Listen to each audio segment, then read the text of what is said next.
میرے اور آپ کے آقا و مولا نے ارشاد فرمایا قیامت کے دن میرے سب سے قریب وہ ہوگا جو کثرت سے میرے اوپر درود پڑھنے والا ہوگا۔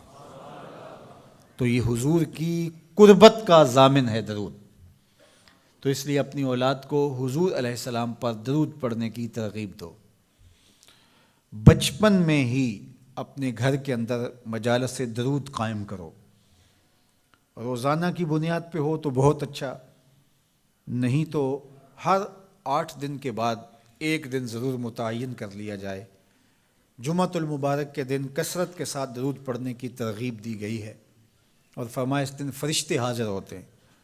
تو حضرت ابو درداء رضی اللہ تعالی عنہ نے عرض کی یا رسول اللہ صلی اللہ علیہ وسلم، آپ کی حیات طیبہ میں تو ٹھیک ہے، لیکن جب آپ انتقال کر جائیں تو کیا اس کے بعد بھی یہ عمل جاری رکھا جائے؟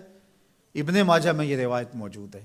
تو حضور علیہ السلام نے حضرت ابو درداء سے فرمایا ہاں میرے وصال کے بعد بھی اس عمل کو جاری رکھنا، اور ساتھ ارشاد کیا کہ ان اللہ حرم علی الارض ان تاکل اجساد الانبیاء فنبی اللہ حی یرزق، اللہ نے مٹی پر حرام کر دیا ہے کہ وہ نبیوں کے جسموں کو کھائے، نبی قبروں میں زندہ ہوتے ہیں اور ان کو رزق بھی دیا جاتا ہے۔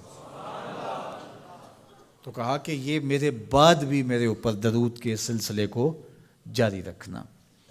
تو ایک مومن تو درود کے ساتھ جڑا ہوا ہے، وہ تو درود کے بغیر دن گزار ہی نہیں سکتا، الگ سے نہ بھی پڑھے تو اس کو نماز کے اندر درود پڑھنا ہی ہوتا ہے۔ درود ابراہیمی تو نماز کا حصہ بنا دیا گیا، اور اس کو کثرت کے ساتھ درود پڑھنے کی ترغیب دی گئی۔ تو درود ایک ایسا وظیفہ ہے کہ جو اپنی زندگی میں جتنا زیادہ شامل کر سکتے ہو اتنا زیادہ شامل کر لو۔ ویسے بھی درود پڑھنے سے بچوں میں تقدس پیدا ہوتا ہے، بچے پاک دامن رہیں، عفت مآب رہیں، ان کی طبع میں تقدس رہے۔ آپ چاہتے ہیں، ہر ماں باپ چاہتا ہے، اور پھر دور موجود کے اندر جو فتنے ہیں تو بہت ضروری ہے کہ ہماری اولادیں تقدس مآب رہیں، تو ان کو درود کی ترغیب دو، تو اس کا عملی نتیجہ یہی ہوگا کہ ان میں تقدس کا جوہر پیدا ہوگا اور ان کی عصمت کی حفاظت رہے گی۔ اور درود شریف پڑھنے والے بچے اور درود شریف نہ پڑھنے والے بچے دونوں کی عادات میں فرق ہوتا ہے۔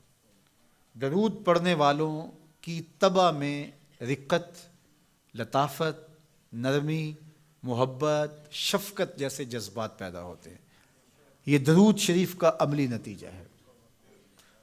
بعض لوگوں کو شکایت ہوتی ہے کہ ہمارے بچے بڑے اکھڑ ہیں، بڑے تند مزاج ہیں، بڑے سخت گیر ہیں، تو اس کا علاج کیا ہے؟ تو اس کا علاج یہی ہے کہ ان کو درود کی تسبیح دو۔ درود اکڑ توڑ دیتا ہے، طبیعت کی تندی نکال دیتا ہے، طبائع کی تلخیاں ختم کر دیتا ہے، محمد عربی کے نام کی مٹھاس پیدا کر دیتا ہے۔ حضور کا نام شہد سے میٹھا ہے، دل آویز ہے، کھنڈ میں اتنی مٹھاس نہیں ہے، شکر اور گڑ میں اتنی مٹھاس نہیں ہے، شہد میں اتنی مٹھاس نہیں ہے، قند اور نبات میں اتنی مٹھاس نہیں ہے جتنی نام محمد میں رکھی گئی۔ ان کا نام لبوں پر آئے، میٹھا میٹھا منہ ہو جائے، ان کے بول بہاروں جیسے اور اصحاب ستاروں جیسے، ان سا پیارا اور نہ کوئی، ان سے بچھڑ کے لکڑی روئی، جب وہ سیر کو جایا کرتے سر پہ بادل سایا کرتے۔ میرے شہر کے ایک پنجابی شاعر ہیں، انہوں نے تو قلم ہی توڑ دیا نا، تینوں سینے دی میں ٹھنڈ آکھاں، اگر آپ کا ذوق ہو تو، تینوں سینے دی میں ٹھنڈ آکھاں، شہد گلاب تے کھنڈ آکھاں، تینوں نبیاں دا میں لاڑا آکھاں، تیرے ہجر دے وچ میں ہاڑا آکھاں۔ تو ان کا نام ہی میٹھا ہے، دل آویز ہے۔ تو درود غصہ ختم کرتا ہے، طبیعت کی تلخی اور تندی مٹا دیتا ہے، اکھڑ پن ختم کرتا ہے۔ تو آپ اگر چاہیں کہ اولاد اکھڑ ہے تو ان کو کسی طرح درود پہ لے آئیں، درود کی تسبیح ان کے ہاتھ میں دے دیں، تو ان کی طبع میں نفاست بھی آئے گی، ان کی طبع میں لطافت بھی آئے گی، ان کی طبع میں رقت بھی آئے گی، ان کی طبع میں محبت بھی آئے گی، ان کی طبع کے اندر جو ہے وہ لیاقت بھی پیدا ہوگی۔ درود پڑھنے والا بچہ ذہنی استعداد میں درود نہ پڑھنے والے بچے سے بہتر ہوتا ہے۔ یہ بھی آپ تجربہ کر کے دیکھ لیں، 2 بچے برابر ذہنی استعداد رکھتے ہوں اور ان میں سے ایک بچہ درود پڑھتا ہو اور ایک درود نہ پڑھتا ہو، تو درود پڑھنے والا بچہ آگے ہوگا۔ یہ درود کی برکتیں ہیں، یہ درود کی رحمتیں ہیں۔ تو درود کثرت سے پڑھنا اپنی اولاد کو سکھائیں گے۔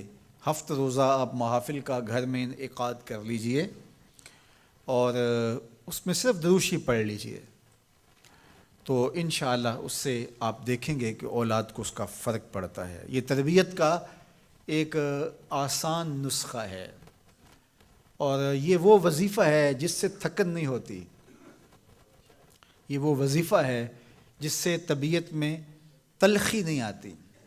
کہتے ہیں وظیفہ میں نے پڑھا ہے تو وظیفہ پڑھتے پڑھتے میری طبیعت میں یہ ہو گیا ہے، وہ بات کہتے ہیں وظیفہ الٹ پڑ گیا ہے۔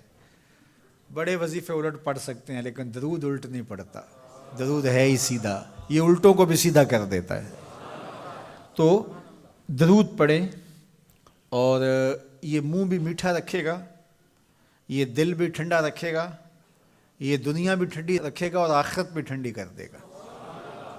درود چراغ بھی ہے، درود کستوری بھی ہے، خوشبو بھی ہے، مہک بھی ہے، شہد بھی ہے، گلاب بھی ہے، کھنڈ بھی ہے اور سینے کی ٹھنڈ بھی ہے۔ تو درود اپنی طبع کے اندر اچھی طرح سے راسخ کر لیں اور اپنی اولادوں کی طبع میں اس کو راسخ کریں۔ اس سے آپ عملاً دیکھیں گے، میں سالوں کی بات نہیں کرتا، اشروں مہینوں کے اندر آپ فرق پڑتا دیکھیں گے۔